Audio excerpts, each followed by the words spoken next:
Let's kick some! Holy shit! Turrets! Take cover! That was close. Ah!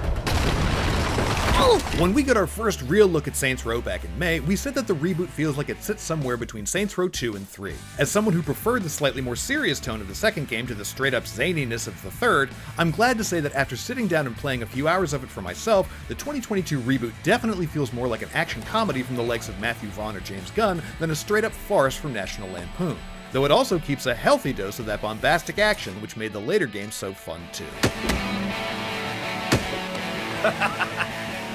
That's right. Now at this point we've seen plenty about Saintsrow's extensive customization options, so I won't spend too much time rehashing that, aside from saying that Volition definitely doesn't seem to be overselling that aspect of it. There are loads, to the point where even the voice option you select will sometimes change what language your character's inner monologue speaks in. Fall in line. Fall in line. Get out. The overall setup for your takeover of the fictional southwestern burg of Santo Ileso, a blend of real-world cities like Reno, Austin, and of course Las Vegas, looks to be staying true to the series' DNA. As the unnamed boss of a gang of underdogs, you and your motley crew of would-be crime lords take on 3 rival factions in order to make a name for yourselves and take control of the city's criminal underworld. I feel like there's a lot we're missing. There is, but it's enough to go on for now. This time, however, your antihero feels tailor-made for millennials and Gen Z.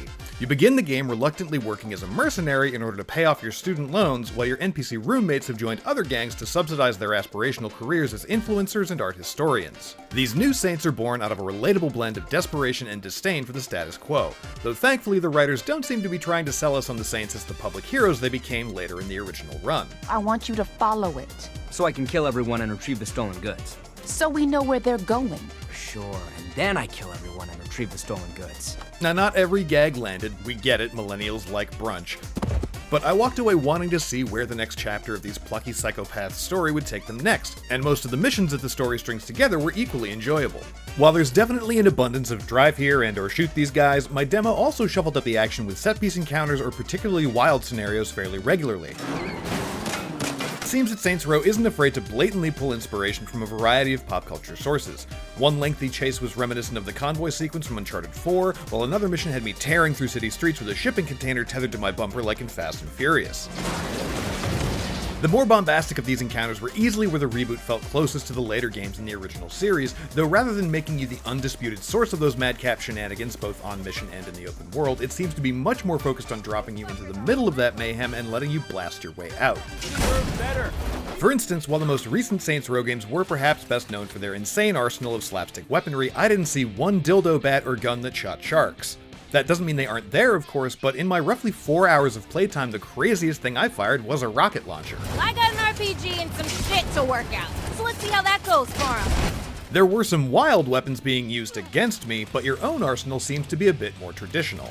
Controlling combat was roughly what I expected, gunplay that's more about explosive, stylish action than precision aiming or expert timing, though that doesn't mean any or all strategy has been thrown out the window. Many of your abilities are now tied to skills and perks that require you to fill meters as you fight. The infamous awesome button from Saintsrow III, for example, has been replaced by a takedown meter that charges as you get kills and will not only perform one of those cool finishing moves, but also refills a portion of your health bar if you've taken damage. Other abilities, which are unlocked as you level up your boss, can be assigned to hotkeys and used when you gain enough flow in combat. These include active abilities like temporary health and stat buffs, smoke bombs that hide you from enemies, or that Pineapple Express move that's been shown off in trailers. Speaking of, I was surprised to learn that it seems that, aside from some scripted events, these abilities are the only thrown explosive options you've got, with the ability to toss a frag grenade without dropping it down some guy's pants locked off until you hit level 7. That doesn't feel like a particularly frustrating hurdle though, as I unlocked it towards the end of my demo, a demo that covered what essentially felt like a lengthy prologue, ending right around when my boss and their band of misfit pals actually start their journey up the criminal ladder in earnest. Wow, at least we've got a cool logo. And those early hours definitely weren't spent bemoaning a lack of a throw grenade button. Not only was tossing a bad guy into a crowd of other goons and or their cars to create a gooey, fiery mess pretty great every damn time, but there was, as you might expect, a ton of side content to check out as well.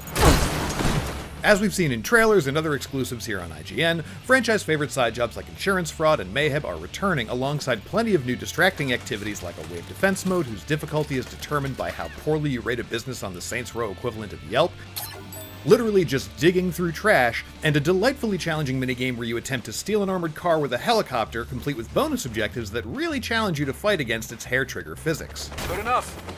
We'll take it from here. And that madness isn't reserved for the moments when you've got a Brinks truck or a shipping container hooked to your ride either. Even with 4 wheels firmly on the ground and nothing dragging behind me, there was no shortage of spectacular crashes, flips, and jumps. Which I suppose is to be expected from a game that awards you extra XP for driving on the wrong side of the road or almost hitting other cars.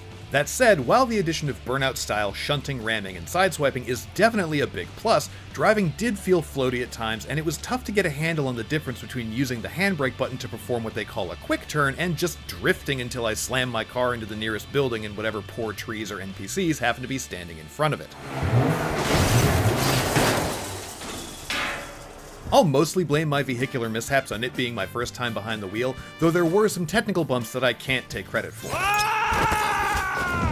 Mostly some LOD popping and frame rate hitching, though we did at one point get locked into a menu and have to restart our PC build, and once ended up with an empty weapon wheel. But ultimately these errors were mostly just inconveniences and didn't detract too much from what was overall a good time. On the whole, Saintsrow is shaping up to be an action-packed mix of satire and slapstick mayhem, which, for me at least, sounds like a great recipe for some much-needed destructive escapism.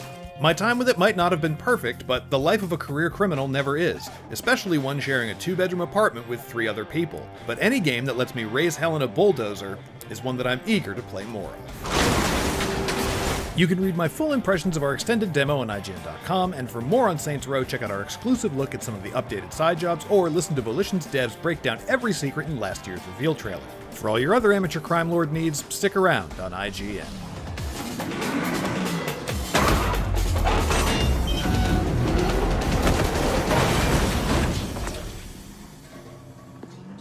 You called for a ride?